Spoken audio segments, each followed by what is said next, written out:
Off of, you guys are ranked now. Yeah. I mean, things change at all, or what kind of talk do you have with your team about that? How big of a deal is that to be number 25? Well, we're human, and we'd rather be ranked than unranked. Rather win than lose, all those things, right? We'd like for our numbers to continue to improve.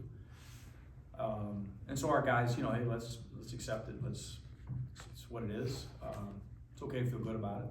It's cool for our fans, but doesn't mean anything in terms of our ceiling and reaching our potential, anything like that. So our guys have handled it really well. It's on paper. Again, it's probably celebrated for 15 minutes, but we got to get better. Had a really good practice just now, just stepping off the practice floor. Went mostly mental yesterday, a lot of skill stuff, a lot of film, learning from the Cincinnati game. But our guys understand we've got a ways to go. Again, had a really good day of work today. 10,000-foot view, though, Mike, before we let the top 25 go. It's 2 years in a row after the program having been ranked for 14 years. What kind of statement does that make about the direction, the overall direction? I think it speaks to the way that the university and Jerry and Josh have pushed men's basketball and given us opportunities, given us the resources, the fix, if you will, with the facility, right, with the seating, the rearrangement of where everyone is in our arena, I think was a big factor. Our home court advantage has become a much bigger factor, getting us in line with the rest of our league. We've said it for a long time, Georgia can be good in basketball, right? There's no reason we shouldn't be, so we're pretty good, but the rest of our league is too, and we got to continue to get better. One more news item: the home and home with North Carolina was announced. What does that mean to play you got a blue blood here in the conference, or 2 or 3, but to get a North Carolina interconference game like that, what does that mean for you? It's a really cool thing to be able to play home and home with somebody like North Carolina, a program with that big of a name and brand, and we jumped at the opportunity quickly, and we look forward to it. Did they approach you, or you approached them about that? They actually approached us, just looking for a regional opponent, again, which kind of speaks to, I think, where we are as a program. North Carolina wanted to play a program like us, and we start on the road, of course, which would be challenging. It'll be challenging when we get them here down the road, but those are the games you want to play as you continue to grow your program. When you talk about learning from the Cincinnati game, what were the main things you took away from that? Communication has been something that has been a detriment for us, especially defensively. And again, I've said this a bunch in the past month. We've thrown a lot at our guys. We're doing different things defensively, which makes communication even more important. And so it's not a generic, basic defense that we can just get really good at because there aren't a lot of reads or a lot of changes. We're playing a defense that can change throughout the possession. It can change throughout 4-minute segments of the game. We're pressing in different ways, zoning in different ways, switching in different ways, and so we've got to talk at a higher level. We've got to block out at a higher level. That's our biggest defensive number, that we're focused on. We've got to shoot it better, of course, but again, I like our shot selection. I think that number will continue to increase, to improve, but those are the biggest things. There's been a few times this year where you guys get down 10, 12, and doesn't seem to be any kind of panic. You guys work your way back. What is it about this group that you think allows them to withstand those kind of runs and be able to respond? I don't think it's anything that we do in particular as a staff or anything we preach. Honestly, I think we've got some guys that have quiet confidence, that have a little bit of swagger to them, that think they're pretty good individually. And when you've got 4 or 5 guys like that, I just think it gives you a collective, pretty healthy level of confidence. And whenever you decided to go to this tempo, the style that you're playing right now, Yeah. Did you make that call before you started bringing guys in from the portal, or after guys started coming in? Started pivoting that way probably mid-portal, and then finished it that way when we realized we were a couple pieces away from it fitting in this regard. Those last couple of signees fit what we're doing. It really starts with Santo when he wants to come back and he's potentially the best shot blocker in college basketball. And then you get Dylan back, and then you're able to sign Cannon. And I can't remember the order. And then we got some speed and quickness guys, right, with Smurf and Jeremiah and Jordan Ross's ability to get downhill. Jake Wilkins, Blue Kane as an improved overall player and improved athleticism, and Blue Kane's just worked really hard to become a very good athlete. His speed's improved.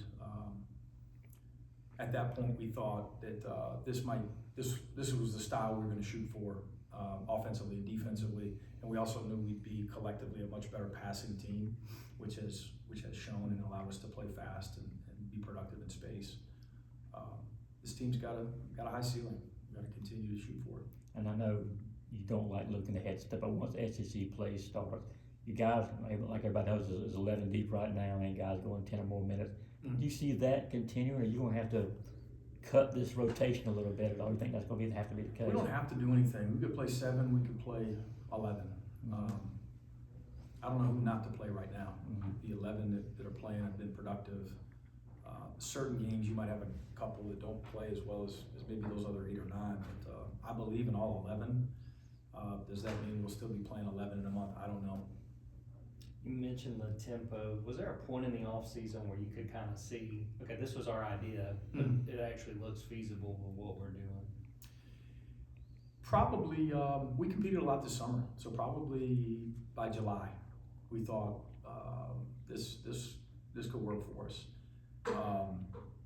And we're still a ways away from really figuring out of our 6 or 7 things we're throwing at the wall defensively, what are our 2 or 3 biggest strengths, especially against the highest level opponents. You know, there'll be a couple more pivots in league play.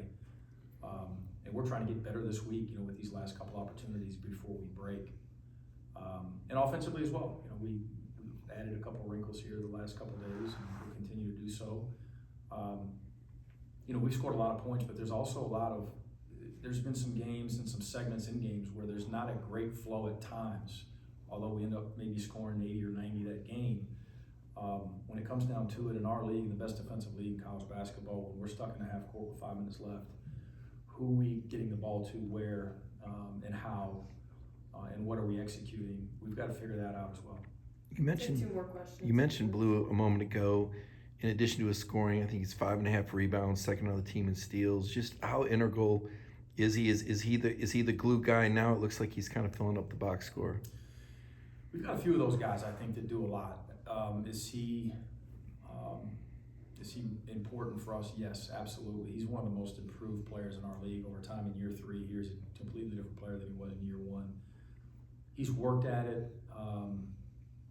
He's bought into trying to become a winning basketball player, starring in his role, you know, whatever his role may be that game or that practice.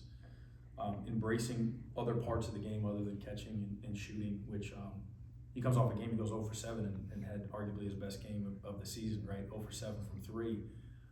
If he went 0 for 3 or 4 from 3 as a freshman, he may not have gotten back in the game, but that shows how much he's impacting the game in different ways. He's turned into a very good player at this level, a good SEC player, which means you're a really good player, you know, to be a good player in this league.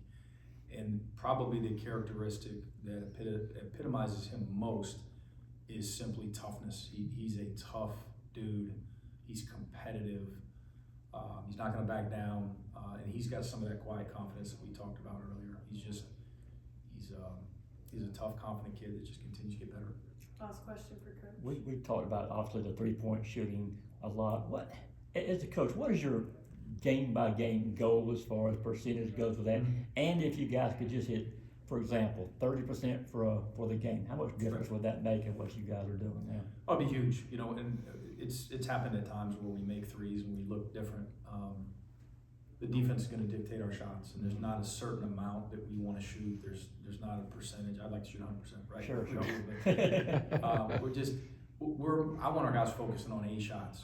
Let's just take good shots, driving kick threes, transition threes, corner threes, offensive rebound, kick out threes,